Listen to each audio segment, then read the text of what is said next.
the hole that holds the ring that makes the thingamabob that makes the engine roll. And Yeah, it's please. the girl that makes the thing that holds the oil that oils the ring that makes the thingamabob that's going to win the war. Doing a regular I'm service. not what you would call a heroine at all. I don't suppose you'd even know my name. But though I'll never boast of my important post, I'll strike a blow for freedom just the same. Start off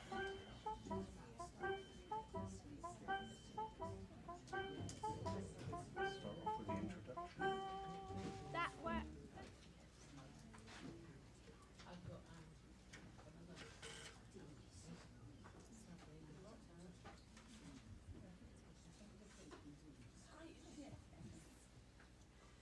Good morning, everybody. Good morning. Thank you. The emotion, the love in this church today is just beyond measure. So thank you, because you have created that. Very, very special day in the church calendar, our Remembrance Day. And if you think about spiritualism, we are based on remembrance. We are based on the remembrance not only those who gave their lives so we can sit here this day in this way, but all those who have contributed to be the person that we are today. So I'm deeply honoured and deeply moved to be able to chair this service today. Thank you so much to all our speakers who will be taking part in the service today. I am deeply in debt. Thank you, all of you, for choosing to be here today, and both online to watching at home. Welcome, welcome, welcome. So, forgive me, I am quite emotional at times, and I can feel it welling up. Today, Stephen, if you would open in prayer, please. Thank you. You just join me in a few moments' silence. Divine and gracious Spirit, who we call God, we join together this morning specifically to remember the people who have fallen in battle, those who have protected our shores and those around the world, freedom fighters, soldiers, and sometimes those who are just caught up in the anguish, in the turmoil of war. We send our thoughts out to those that came before us, and those who still here on earth serve alongside their brothers and sisters in the armed forces, and of course those families who support all of them. We join together to ask the Holy Spirit to bless us this morning with clear insights into ourselves and each other, clear insights into the reasons and the machinations of war and why it's a part of the human nature. We ask that our blessings this morning go out to all those who are still suffering from the loss of their loved ones through war, as it rages around the world unabated. We ask to be given the clear insights to see how we as individuals can help ease the suffering of all humanity, both during and after these wars. We ask for a healing light to be blessed upon us this morning, to send that beautiful energy out to all those who are suffering with war and terror today. We ask that our loved ones in the spirit world stand close to us, be present with us, and give us the strength and fortitude to continue our lives as spiritual beings, while we see in the world things that make us disturbed, things that make us think. So this morning we ask that we are blessed with those insights and open up a new revelation for the new world coming. Amen. Amen. Thank you, Stephen. In real life, we can't rewind. We can't fast forward, but we imagine never knowing what to expect or when you'll see your relatives again. Imagine feeling uprooted, uncertain, unstable, longing to sit with your loved ones at the dinner table. no promise of a return to normal. Imagine those fears lasting for years. This is life for those on the front line. Not just back then, it's happening today. Their sacrifices help to keep us all safe. So that's why we pause and say, thank you. This November, we'll stand together like we do every year. A chorus of thunderous silence. 2 minutes to remind us of those who look fear in the eye and say, no, I choose hope. A soft song that grows. Listen carefully. Can you hear it inside your home? A quiet belief in something better that brings us together. It lives in the hearts of those who serve. On testing sites and posts overseas, in every message and picture sent to families, the hope for a better future. So let us take just 2 minutes to pause and remember.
With proud thanksgiving, a mother for her children, England mourns for her dead across the sea.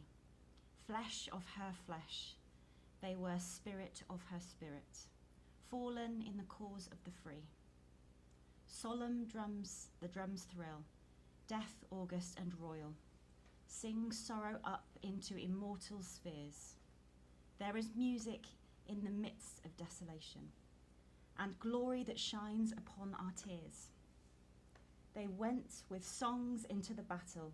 They were young, straight of limb, true of eye, steady and aglow. They were staunch to the end, against odds uncounted. They fell with their faces to the foe. They shall not grow old, as we that are left grow old.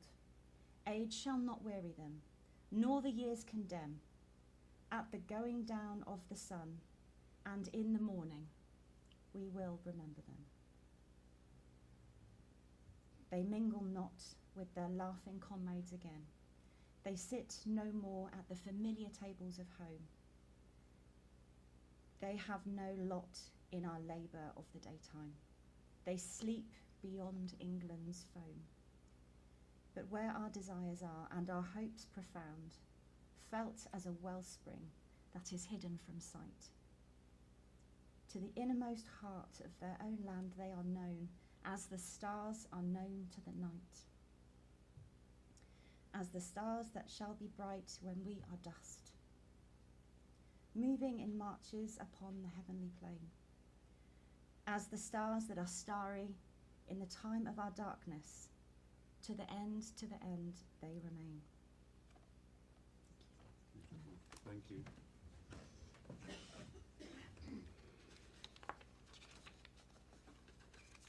And we now move in to that time of healing, which is always so relevant within our services, no matter what the format.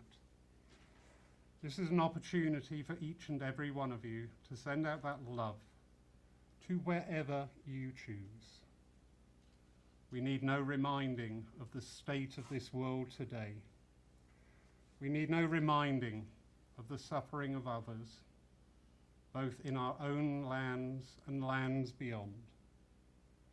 So during this time, just send out love, because love is healing. It is as easy as that.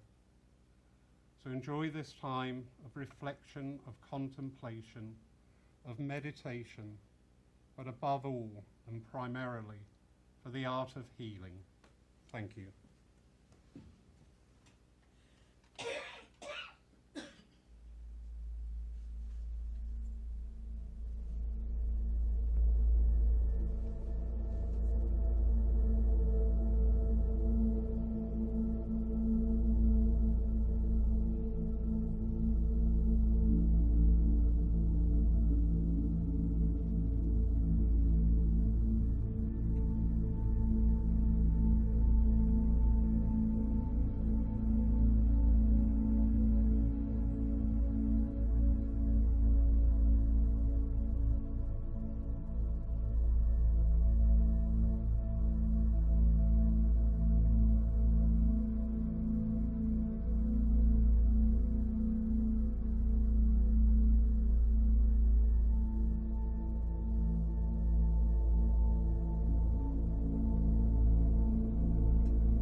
In Flanders Fields, the poem by John McCrae.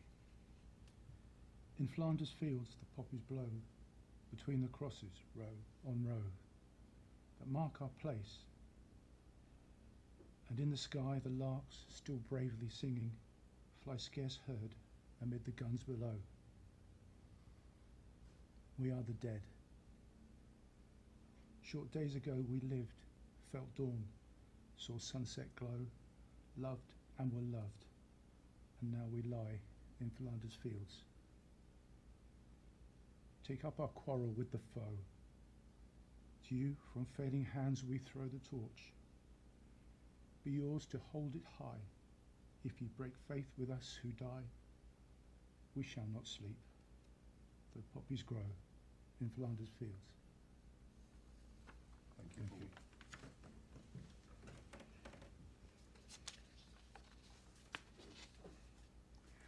Now I'd like to invite Stephen for the philosophical address, please. Thank you, sir.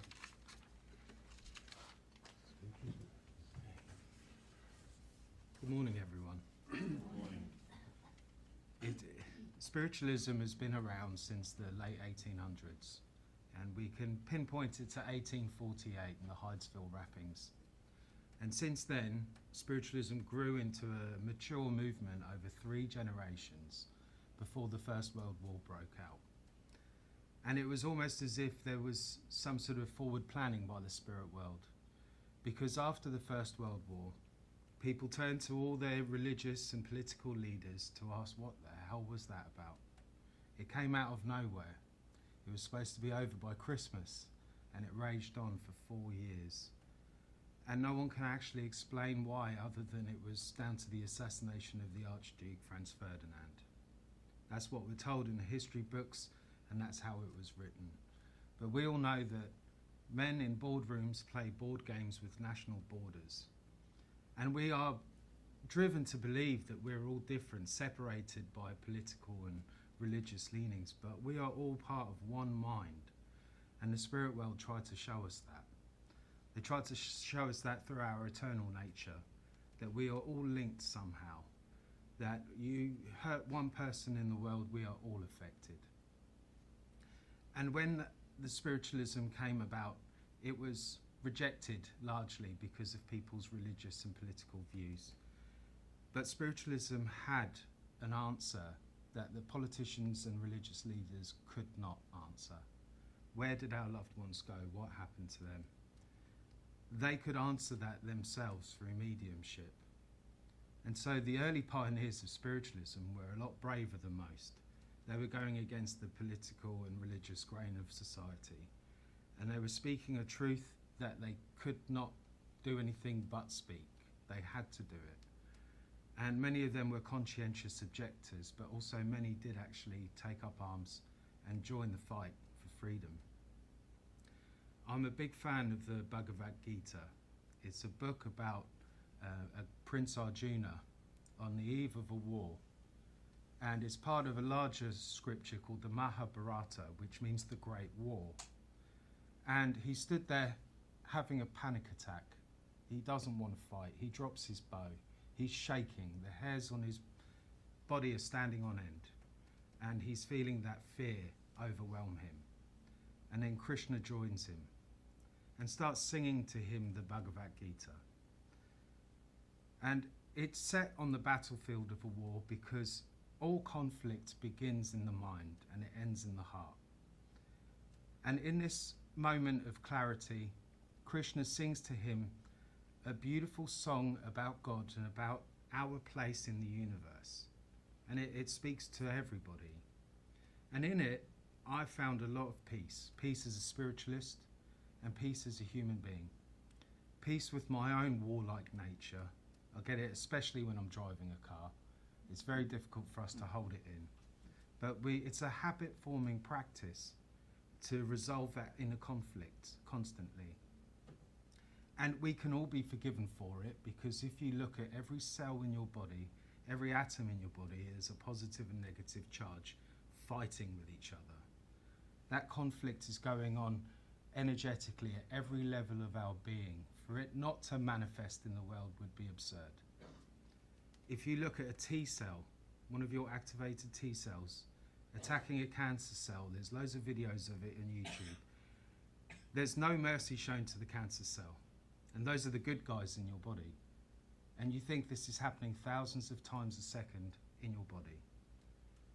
Good and bad spirits, good and bad bacteria, good and bad diseases, they're all things that we used to be superstitious of. But this conflict rages inside us constantly.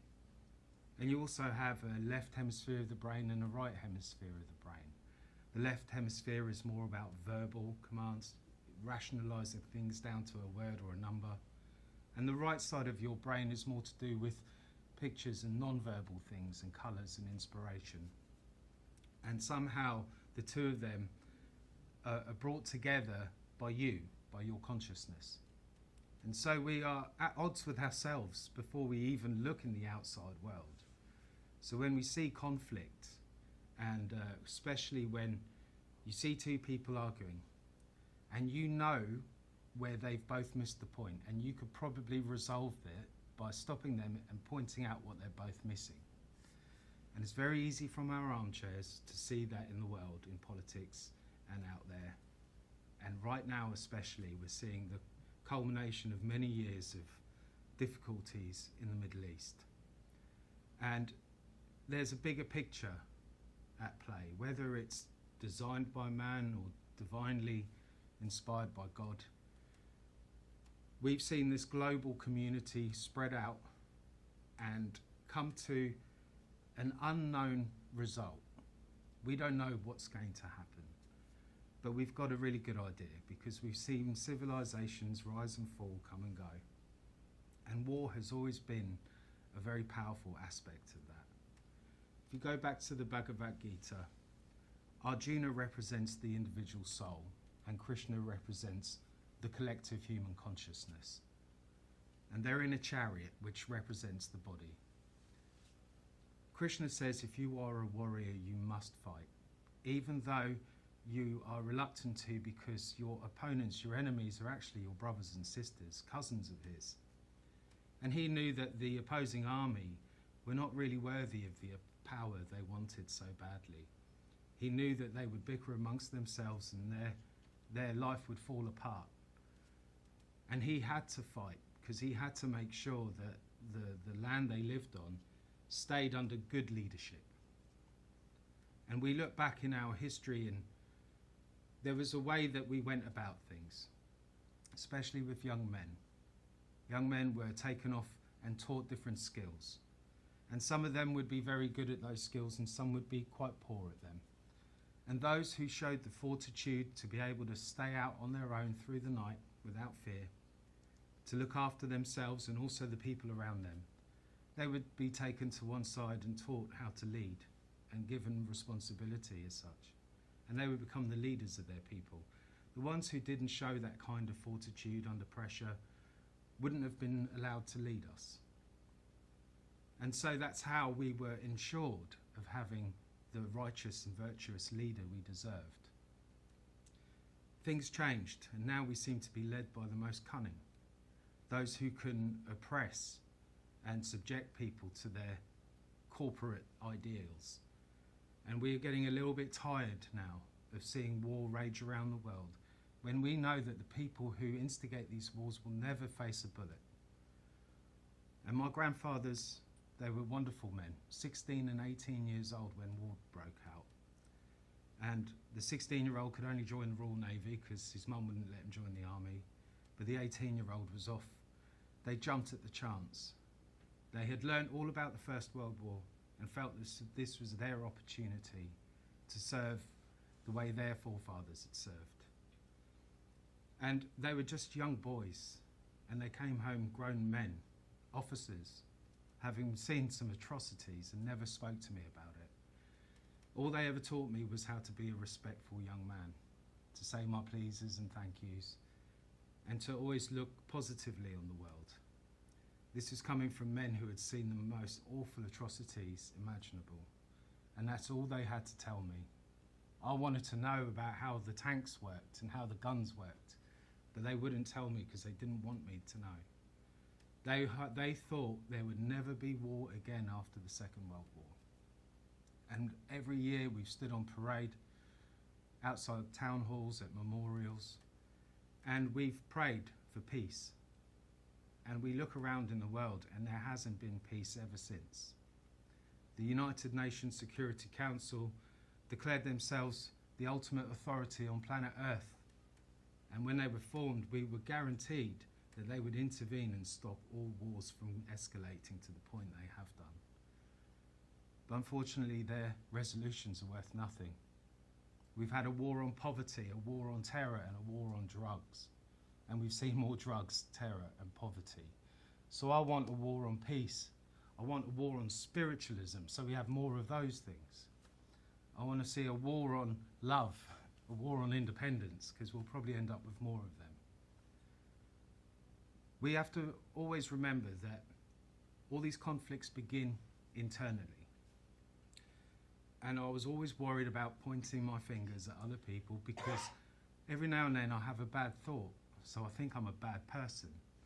And then I realise what real bad people are. And I realised that I wasn't such a bad person. And so my hands are clean.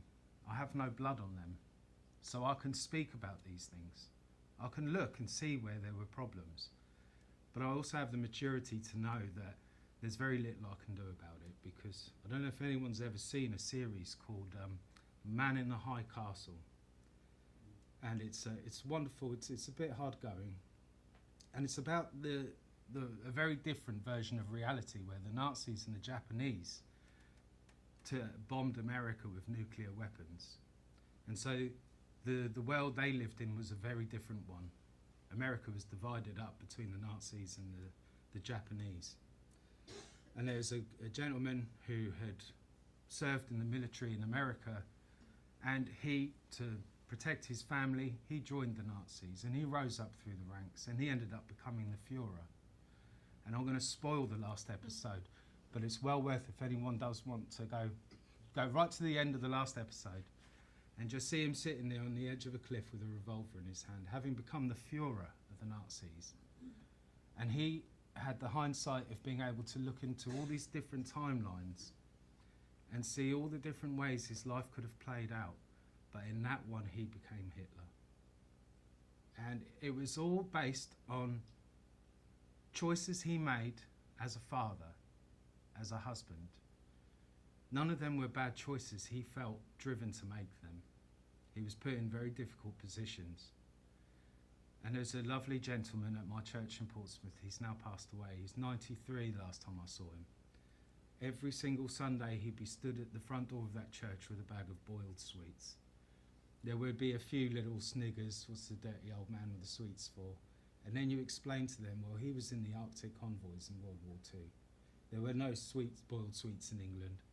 So every time he visited America, he would smuggle a load of sweets in his pocket, and he'd bring them back and stand outside his church giving them to children and big kids like me, because they wouldn't have had candy. And he carried this on until he died just a few months ago. And he received a medal a few years ago, because the merchant seamen never received medals after the war. And posthumously they were given out a few years ago, and only a handful of those veterans were able to attend. And despite how aged and weak he was, he went not for himself, not to wear the medal for himself, but because of all the men that couldn't be there that served with him. They weren't recognised quite the same as the rank and file of the soldiers, airmen and seamen. Being in the merchant navy, they were laughed at a little bit because they had a bit more freedom. They didn't have to shave and they didn't have to do this and that. But he was glad that the people he served with were given that respect, because he said a lot of them did anything that a soldier would have done. They had to. They had no choice. And he said he had watched some of his friends get shot for cowardice because they were becoming detrimental to the safe voyage. And he remembered them more than he did anyone else. And now he's passed, it kind of draws a line under it for me, because he's the last person I know, there might be one or two in this room, who lived through that war. And I actually got to speak to people who were there, my grandfathers. It wasn't something so far in the distance that I can't imagine it. I saw the look in the eyes of these people who had been there. And universally, all of them just say please and thank you, and they were good people. Because if there's one thing we can learn from war, it's to resolve that inner conflict in us and not to project it out into the world. Most people are only seeing what they're looking for. You know that saying about looking for a yellow taxi, you'll see one if you look for one. If you're looking for 2 peas, you'll suddenly see them all over the floor on the ground. If you're not, you won't. Well, it's the same with war. If you're looking for a problem, you'll find it. And not only will you find it, you will magnify it. It's very difficult when we turn our telly on and it's all that we hear. And, you know, we are being told to think a certain way, despite what most people might think. We're being forced to believe that it has to happen this way. And being a spiritualist, I'm of the mind that our thoughts actually have great power. And as futile as it might seem, all of our thoughts are not lost today. When we send that healing thought out, it's not for nothing. Thoughts and prayers don't stop bullets like concrete and sand do, but they do things concrete and sand will never do. They're of a different, higher nature, and they're part of the collective human consciousness. Unfortunately, that collective human consciousness has been sedated and poisoned for hundreds of years now. Poisoned our minds, poisoned our food, our water, our air, and our land, in the name of corporate life. Being a Christian in my heart, I question very much what I read and what I'm supposed to believe. And we believe that a man called Jesus came and he taught. And many people over the world believe he's coming back. But he's not coming back to teach, he's already done that. In the scriptures it says he's coming back to do one thing, and that's to kill the Antichrist. And I've spent years trying to work out exactly what the Antichrist is, because we all think it's going to be a particular individual. But you have to know what the Christ is before you know what the Antichrist is. Christ isn't a surname, it's a title for someone who has found Holy Communion with the collective human consciousness, that one mind that we're all a part of. Many people have done it before and after him, and it's when you are in that Holy Communion with the collective human consciousness, all the barriers put up around us disappear. And people who are in power don't want us to have that. The opposite of that is a corporation. A corporation, a corpse, is a dead entity. It needs to be given life by the people who turn up for work. And those people turn up to do their jobs and do them diligently, may not see the bigger picture of what that corporation is doing. These corporations have declared the wars, funded the wars, built all the machines for the wars, and don't mind who wins or loses, because they seem to win every time. Remembrance means hindsight as well. We have the clarity of hindsight to look back in history and know what occurred and who did it. And I'd love to sit here naming names today, but today is not for them. Today is for all those who fell in their name. And although we can look at all the bad atrocities that war has brought about, we only have to look at remembrance services to see the beauty that it's brought out in people.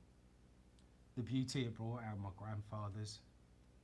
The beauty it brought out in the people who cared for those who came back from war with serious mental health problems that are only being addressed today.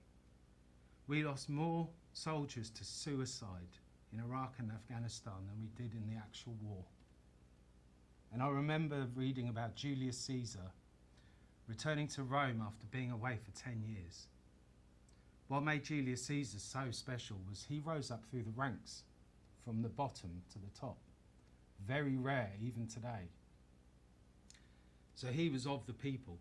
He wasn't of the rich families.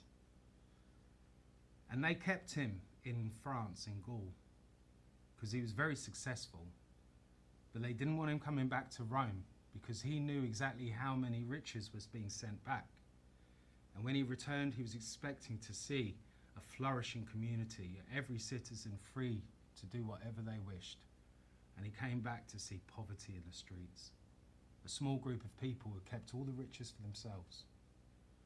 And every general was to leave his army behind the Rubicon River when they entered Rome.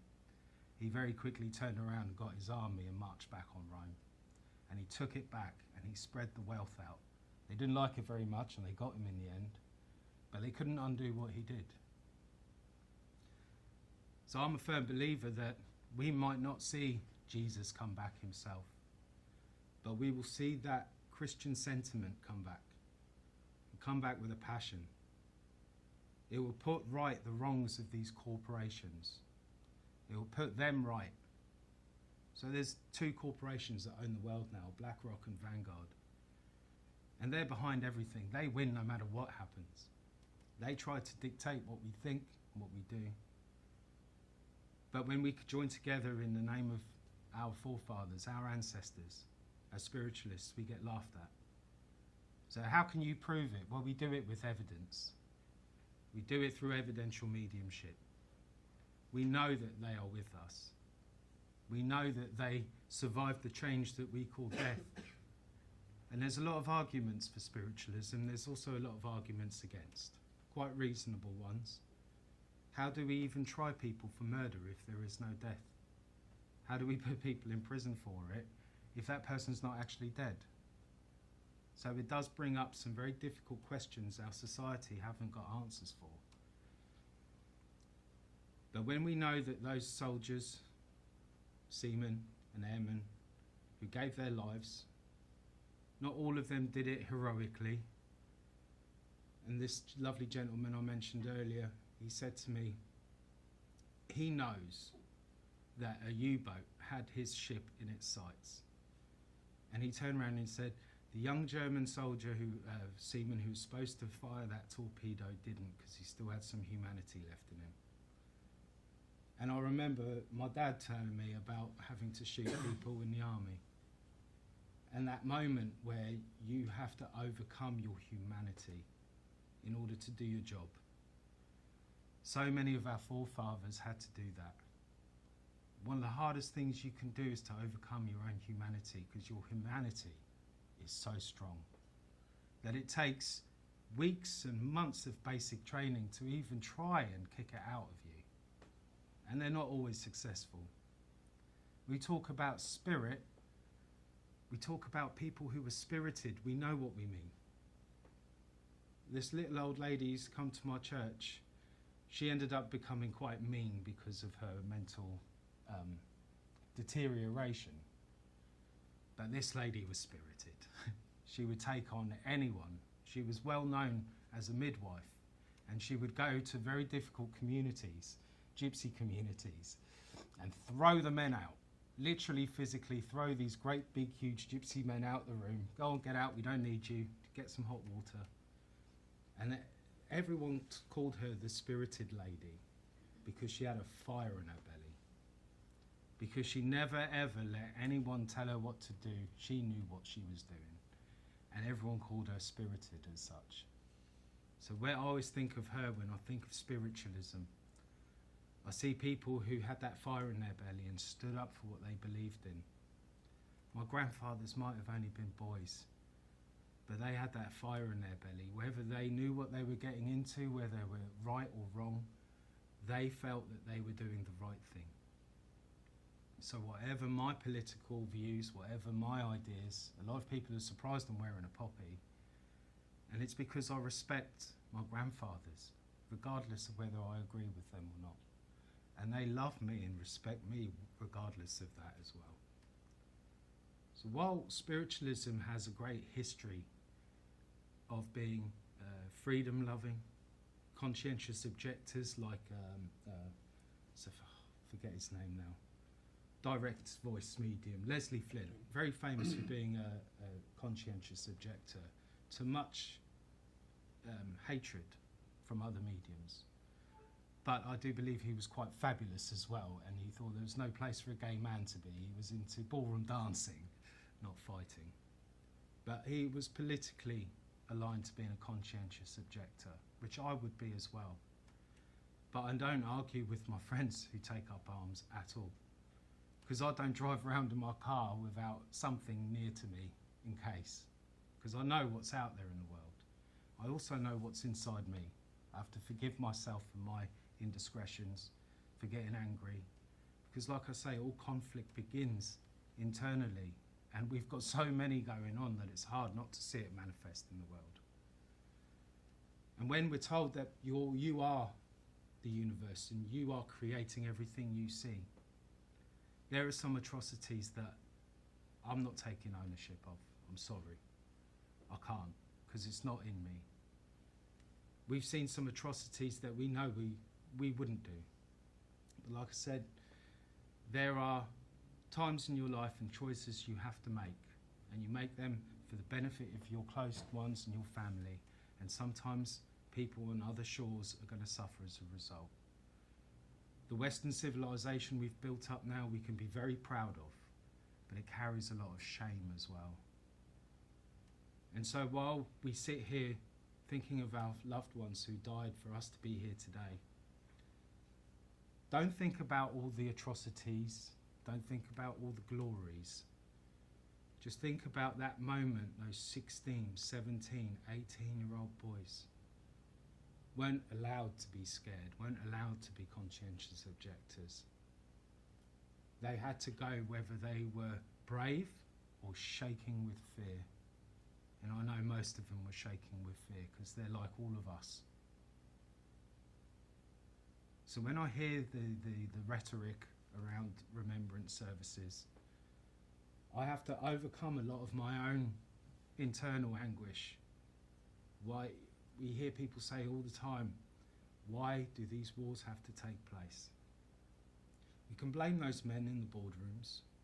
A lot of them will be at the cenotaph yesterday, laying poppies, alongside people they sent to war. And we have to remember that they made the choices they made with the information they had at their disposal, surrounded by the people they did. Would I have made a different choice? Probably not. So although I try to remember the fallen, I try to remember the people who put them there, and I also try to remember in any other universe that would have been me. So I can only turn up today with the humility, surrounded by people who did serve, people who have seen the atrocities of war themselves, who have left loved ones behind on battlefields around the world. We're lucky sometimes to even get their bodies back. And we hope that the people in those countries who were our enemies, and when they join together to remember their fallen, that there's a brotherhood between us, regardless of our language, regardless of the name of our God. It is the same God, and we're part of the same mind. Arjuna was the soul, the chariot was the body, and Krishna is the collective human consciousness. We call it the Christ consciousness, or the Buddha consciousness. It's a reality. And when you see, in America is a good example, they tried to cull coyotes in California because they hadn't been in California much before. And they tried to cull them. And all over the eastern seaboard of the United States, coyotes' birth rate went up, their litters got bigger, and they had them more frequently because the collective coyote consciousness knew it was under threat. And we've seen the same thing happen with humans. In the last 100 years, we've gone from, it took us 4 billion years to get to 1 billion people, and it took less than 100 to go to 8 billion people. And this is because of these wars. The first time wars have actually hinted at complete human annihilation. Right now we are capable of destroying every single human being on planet Earth in a few hours. And that's probably why we see our populations explode like we have. That and the comfort of our homes and the technology we have. But I believe that we are beautiful creatures and not a cancer on the earth. I think Mother Earth is a being, a conscious, sentient being. And if human beings are conscious, sentient beings, able to see the future, to have foresight, imagine what a being like Mother Earth can do. We're told that we are destroying our planet and that there's too many of us. We're taking up too much room. And we're not tuned into Mother Earth. I don't feel that at all. I feel like Mother Earth knows exactly what we are and where we're going and is here to facilitate our evolution exactly as we are, exactly how it's going to be, with all the resources at our disposal. We're being made to think that we are somehow evil and we are a cancer and we're doing so much damage to ourselves and each other. But I believe the reality is quite the opposite. When I fly in a plane, I see plenty of room. We already make enough food for 12 billion people. Only 4 billion people's worth of food gets wasted, while some people go hungry. I think we're quite capable of living in peace and harmony around the world. I'm sure we've done it before, we just forgot how to do it. And whether you believe that the Bible is the Word of God, or the collective wisdom of many civilizations that have been and gone, we can learn a lot from our past mistakes. Doesn't mean we're not going to keep making them. there's supposed to be, after this great war, 1,000 years of peace. And it might be because people have forgotten how to make a gun. But don't worry, in 1,000 years' time we'll remember, and we'll make weapons of war, and we will find conflict outside of us, because that conflict within us is part of our spiritual journeys. In the Bible it says not to eat from the knowledge of the tree of good and evil. And although I can relate that to the nervous system quite easily, you've also got to look at everything with two sides. No matter what you look at, there's going to be evil in it, and no matter what you look at, there's going to be good in it. We are the ones that polarize it. We say something's bad, we say something's wrong, only because that's our opinion, and we're not taking into consideration the alternatives and the opposites. For us to have the capacity for joy and love that we know we're capable of, its equal and opposite must be true regardless of our opinions. And so while you see the war and poverty and drug problems raging around the world, I can't remember who said it, but he said it brilliantly. Look for the healers. Look for the good people. Look for the man with the boiled sweets at the door. Because you might laugh at him at first, but when you hear the story, you'll see a beautiful human story taking place. Look for the healers. Look for those who are doing good, and you will find them. Look for peace, and you will find it. It's no use being a gardener in a war. You want to be a warrior in the garden. And as a young man, I've always felt like I've got to be ready for war all the time. That it's my duty as a father to be ready to protect my family and my friends and my beliefs and my way of life. But I don't want to use a gun. My tongue is powerful enough. The words we say resonate in our family history for centuries if you say the right thing to the right people. So just this morning, we might not be able to stop a bullet in the Middle East with our prayers and our thoughts, but we create our future with it. Everything's happening all at once. So when we think about our future's happening now, just in another time and place in your mind. That every single person on this planet is you reflected. And that includes the bad ones. So when you point your fingers, make sure your hands are clean. And just remember that that is you experiencing a very different life. And you would have made all those same choices had you lived that life. And when we finish today, have a look around the room. You probably mostly know each other. But we're all brothers and sisters in spiritualism. Doesn't matter how much we know about it or how much of a medium you feel you are. We've all got one beautiful religion behind us. Probably the only religion that had an answer for World War I. And we complain about the lack of numbers in peacetime. Spiritualism isn't here for peacetime. It's not here for the war. Spiritualism really comes into its own after the war. Harry Edwards was one of the greatest, probably the greatest documented healer that ever lived.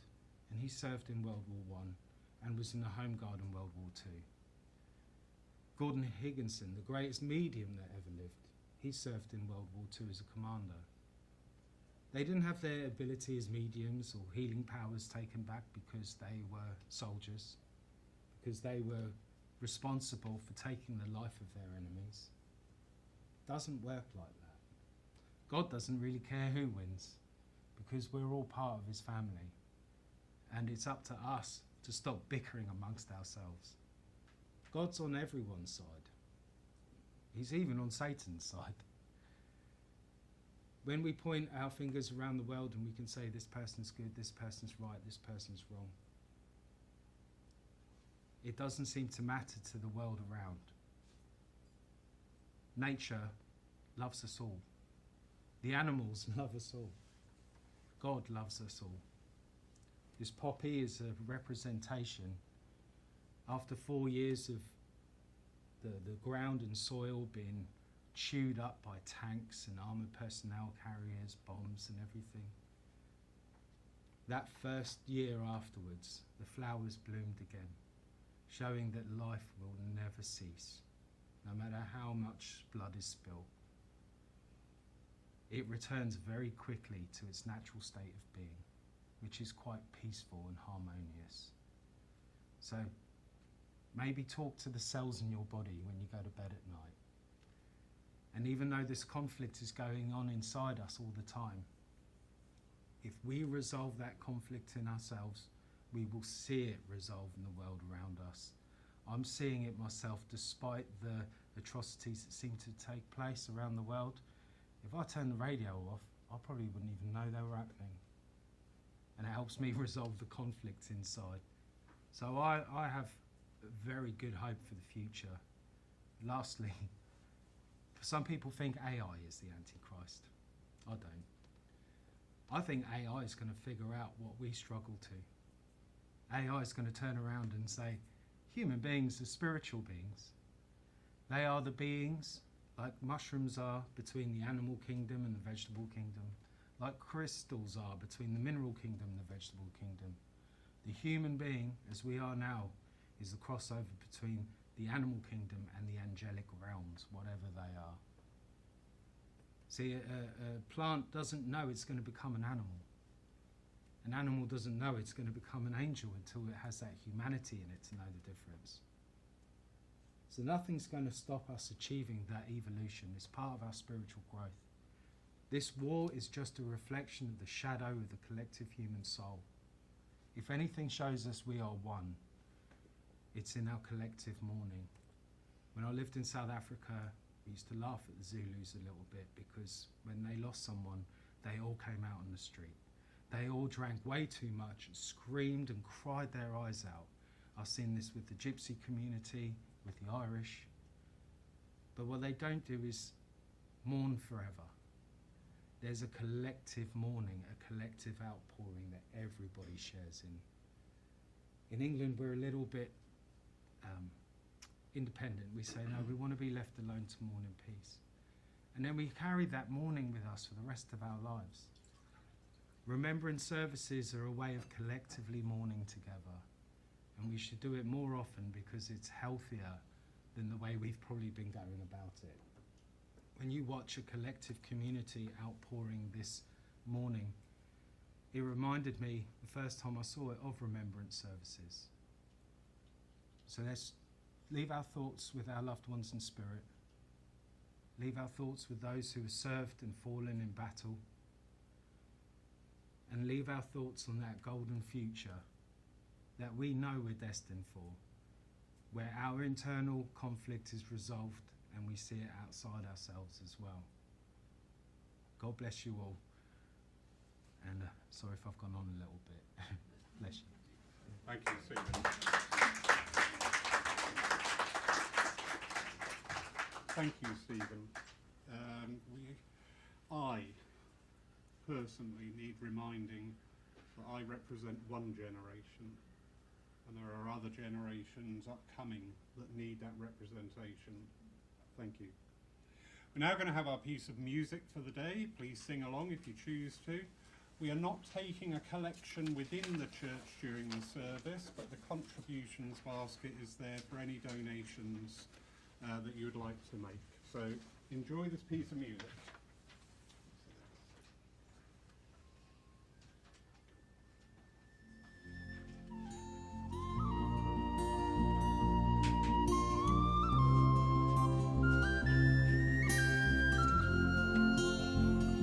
So many lives just born to die, and who can give the reason why?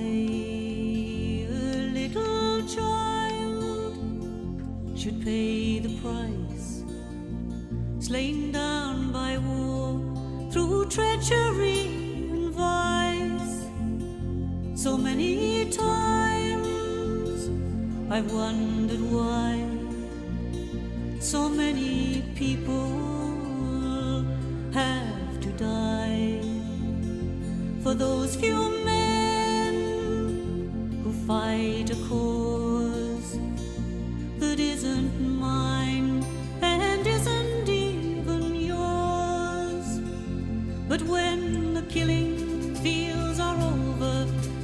damage has been done, when we've learned our lessons well by the rattle of the guns, when we come to live in harmony, then the battle will be won.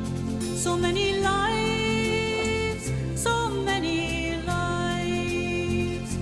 And when the killing fields are over and the battles are all done, when we've learned to love our enemy like a prodigal son, when we come to shake the hand of the man who's done us wrong, so many lives, so many lives. How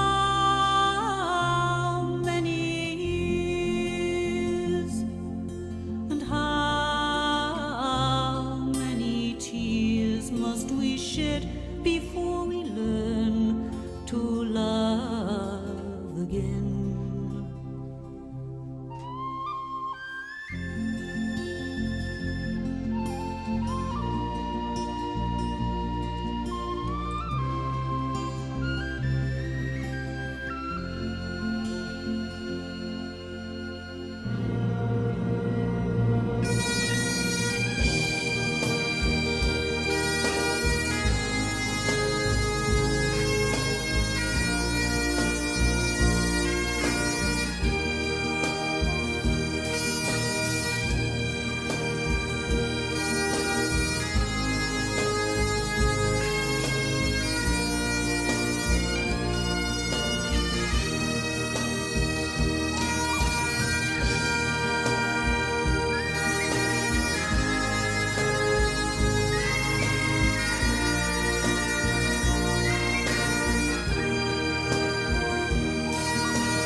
Of the man who's done us wrong, so many lives, so many lives, so many lives, so many lives.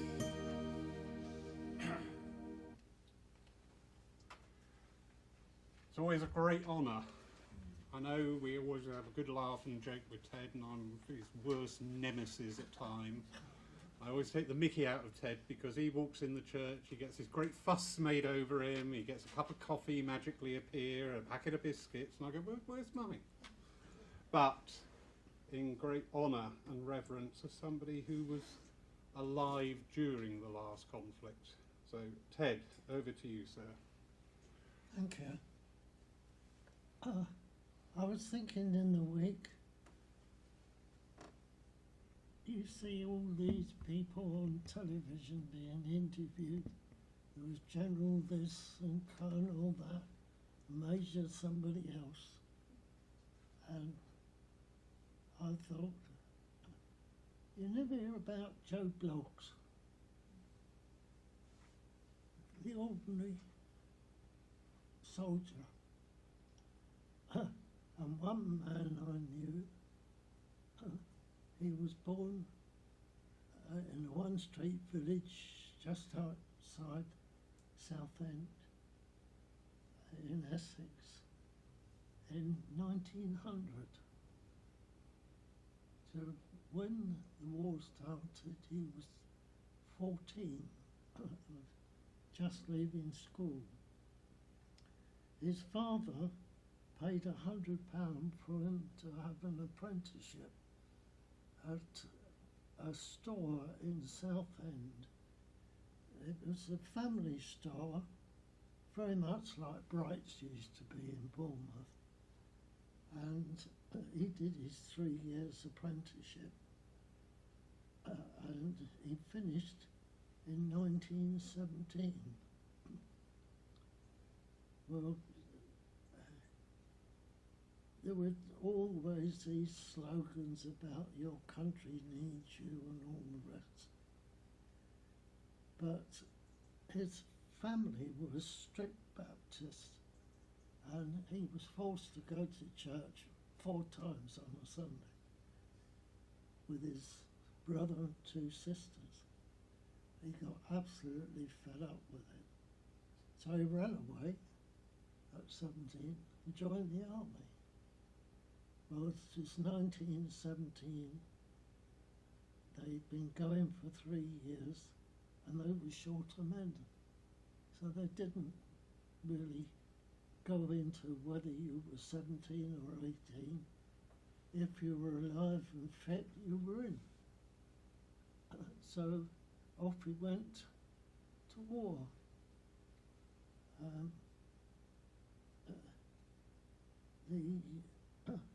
When the war finished in 1918, the people that were first released from the army were coal miners, steel workers, factory workers. Him being a little draper, he was nobody, so he had to stay on in the army. And he didn't get demobbed till 1920. And he went to work then in one of the big London stores. I don't know which one, but he got a job there, and he worked in 1 or 2 different ones. And in those days, the big stores, they had youngsters coming to work there from outside, anywhere in the country. So on the top floor, they used to have a dormitory, and it was boys one end, girls the other, a locked door between them, and matron had the key. But that didn't stop them. He met his wife there, and they got married, and they had 2 children, 2 boys, and they moved about a bit because jobs were difficult in those days, and you had to move about to get the job. But eventually they got enough money together and bought a little draper's shop, which they both served their time, so they were quite capable of running it. And that was in 1936. Well, time went on, and we came to 39, and the war started again. Well, by this time, having been born in 1900, he was 39, so he was just too old to go in the army. So he carried on running a business with his wife. But in during the 1940s, they were very short of police in London. So they came round and they were recruiting businessmen to join the Metropolitan Police full time. And he signed up, and he served all through the Blitz for 4.5 years as a full-time policeman, and so God knows what. But afterwards, when they started to come back at the end of the war, they said, oh, we don't need you anymore. We've got youngsters coming back from the army and they were taking the jobs. So he gave up being a policeman. But he carried on with the shop and after the war, and they were in business until they were in about middle 60s, I suppose, 62, 3, and they decided to retire. So they sold the shop and they bought a house by the seaside in Brixham in Devon, and he lived there quite happily until he was 65, and then one day, on Friday afternoon, he had a heart attack and was gone. But I thought afterwards that chap, you wouldn't know him.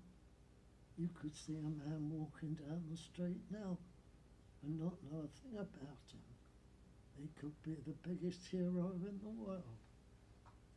But he was very modest, never talked about the First World War, and he never talked about what he saw in the Second World War. But when he died, everybody was sorry he'd gone because he was well liked. And he,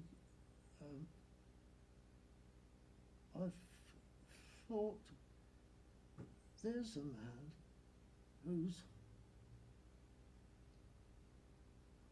given his all for the country.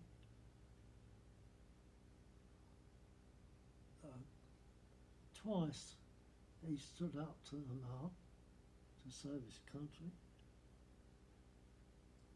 but nobody ever knew, and it seems as though nobody ever cared apart from his family.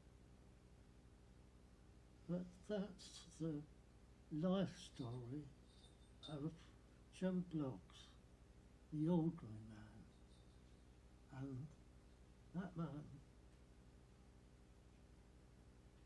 was my father.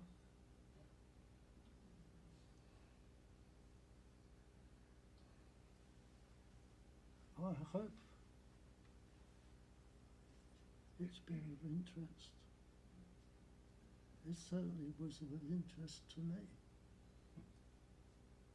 But let's remember the ordinary blokes, as well as all those with the scrambled eggs on their shoulders.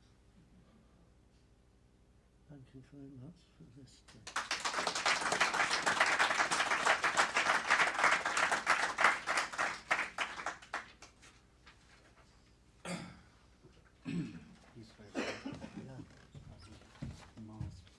Gosh, I've got a bit of a after listening to that story, Ted.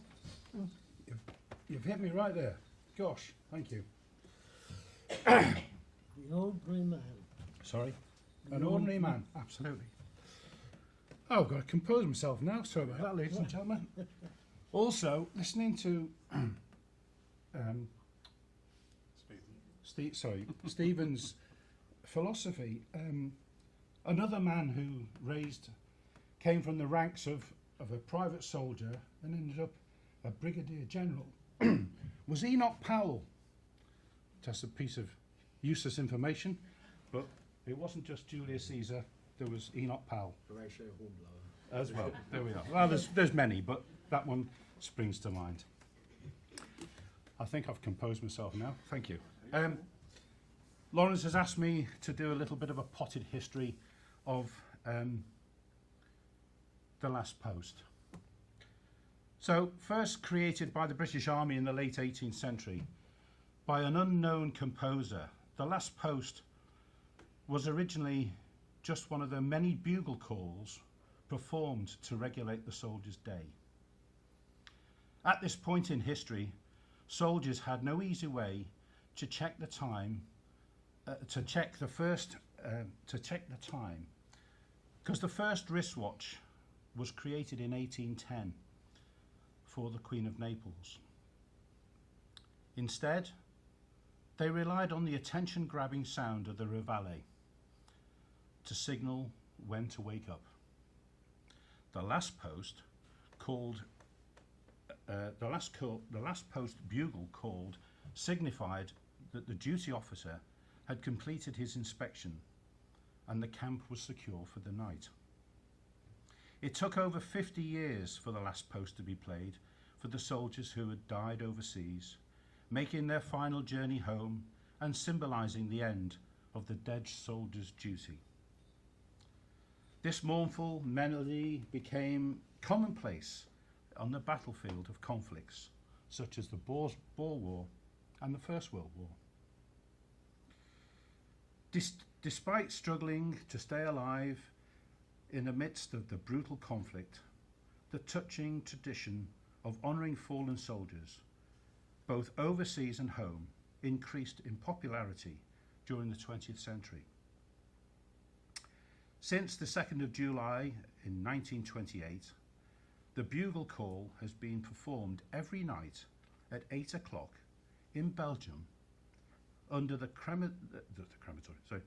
Commonwealth War Graves Commission Meningate Memorial in Ypres by members of the Last Post Association.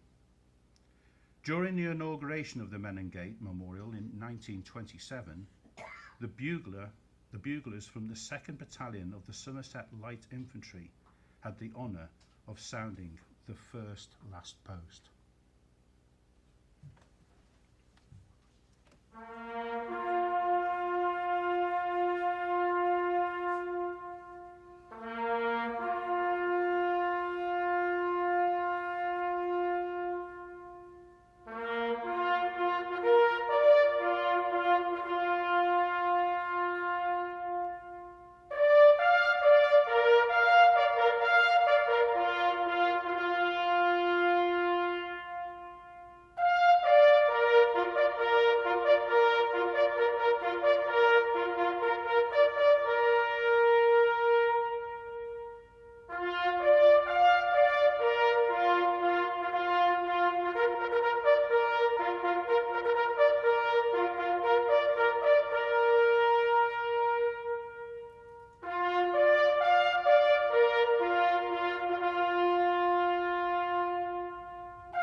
They shall grow not old, as we that are left grow old. Age shall not weary them, nor the years condemn. At the going down of the sun, and in the morning, we will remember them. Thank you. Wonderful. Thank you. Thank you, Ian. Thank you, Reverend Ashley. Thank you, Paul. Thank you, Jim. Thank you, Stephen. And thank you all for being here today. I think we've just brought some of the history in because I felt like Remembrance, we started doing a little bit by rote. We just did the 2-minute silence, not knowing why. We just listened to the last post, not knowing why. and hopefully through the mediumship excelled through all our speakers today, that's just brought some life back into it and why it is so important that we never forget. So thank you all for being here. Thank you for joining us online at home. We're doing teas, coffees and cake today. So please, if you can stay on, great. If not, have a wonderful day. But thank you for being here and part of this. Not every spiritualist meeting needs messages, because today we pay deference to the spirit world. We are the one conveying the messages, that we hear your lessons, and we will do our best to bring peace into this world. Thank you all.